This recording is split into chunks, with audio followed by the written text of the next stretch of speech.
আজকের আসরে তোমাদের সবাইকে অনেক অনেক আদর আর ভালোবাসা। এসো তো, আজ আমরা সবাই মিলে একটা দারুণ মজার গল্প শুনি। গল্পের নাম হল সোনালি ডিমের রাজহাঁস। গল্পঘরের এই আসরে তোমাদের সবাইকে আরও একবার স্বাগতম। জানো, আজ আমরা একটা গরিব চাষি আর তার এক খুব আশ্চর্য এক রাজহাঁসের গল্প শুনব। চলো দেখি তো কি করে এই রাজহাঁসটা তাদের জীবনটা একেবারে পাল্টে দিল। আচ্ছা, তাহলে গল্পটা শুরু করা যাক, কি বলো? অনেক অনেক দিন আগের কথা। এক সবুজ সুন্দর গ্রামে এক খুব পরিশ্রমী চাষি তার বউকে নিয়ে থাকত। তাদের নিজেদের ছোট্ট একটা খামার বাড়ি ছিল, আর সেখানেই তারা একদম সাধারণ কিন্তু জানো তো ভীষণ সুখের একটা জীবন কাটাত। ওদের যে অনেক টাকা পয়সা ছিল তা কিন্তু নয়, কিন্তু নিজেদের যা ছিল তা নিয়েই ওরা ভীষণ খুশি থাকত। রোজ সকালে ঘুম থেকে উঠেই ওরা ওদের খামারের পশুদের আর ক্ষেতের ফসলের যত্ন নিত, আর এভাবেই বেশ শান্তিতেই কেটে যাচ্ছিল তাদের দিনগুলো। কিন্তু একদিন সকালে এমন একটা ঘটনা ঘটল যা তাদের জীবনটা একেবারে পুরোপুরি বদলে দিল। শুনতে চাও কি হয়েছিল? চলো তাহলে দেখে নেওয়া যাক।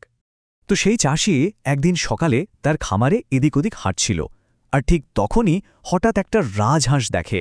সে একদম অবাক। হারে, এই রাজহাঁসটা তো অন্যগুলোর মতো নয়, একদম আলাদা।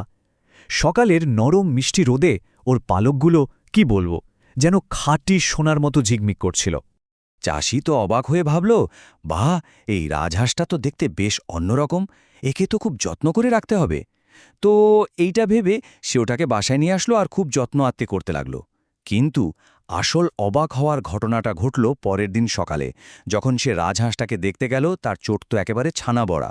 সে দেখল হাঁসটার পাশে বেশ ভারী আর চকচকে কি যেন একটা পড়ে আছে। কি হতে পারে বলো তো ওটা? হ্যাঁ, একদম ঠিক ধরেছ। ওটা ছিল একটা আস্ত সোনার ডিম। ভাবা যায়। চাষি তো খুশিতে প্রায় চেঁচিয়েই তার বউকে ডাকল, ওগো শুনছ, শীঘ্রই এসো, দেখো এসে। তার বউ তো দৌড়ে এসে ডিমটা হাতে নিয়ে অবাক, বলল, এমা, এটা তো একটা জলজন্ত সোনার ডিম, এটা তো অনেক দাম হবে গো। আর তারপর থেকে শুরু হলো ম্যাজিক। সেই আশ্চর্য রাজহাঁসটা জানো তো রোজ ঠিক একটা করে সোনার ডিম পাড়তে লাগল, আর দিনে দিনে সেই ডিম বাজারে বিক্রি করে চাষি আর তার বউ অনেক অনেক ধনী হয়ে গেল। কিন্তু টাকা পয়সা যত বাড়তে লাগল, তাদের মনেও একটা খুব খারাপ জিনিস আস্তে আস্তে বাসা বাঁধতে শুরু করল। আর সেই জিনিসটার নাম কি জানো? লোভ। আগে দেখো, ওরা দিনে একটা ডিম পেয়েই কি খুশিটাই না হতো, কিন্তু এখন তাদের মনটা কেমন যেন অধৈর্য হয়ে উঠল।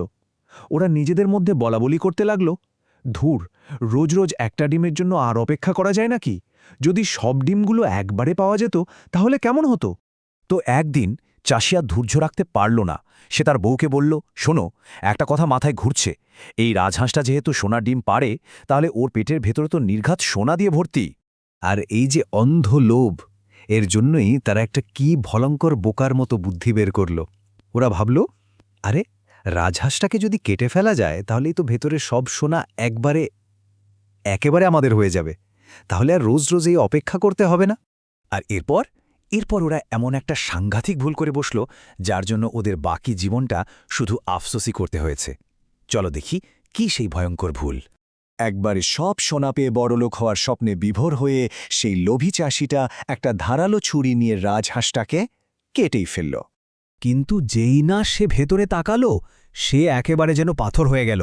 কারণ ভেতরে কিচ্ছু ছিল না, কোনো সোনাদানা নয়, কিচ্ছু না। রাজহাঁসটার ভেতরটা ছিল 10টা সাধারণ রাজহাঁসের মতোই। তার বউ তো এটা দেখে কান্নায় ভেঙে পড়ল, বলতে লাগল, হায় হায়, আমরা লোভে পড়ে এটা কি সর্বনাশ করলাম।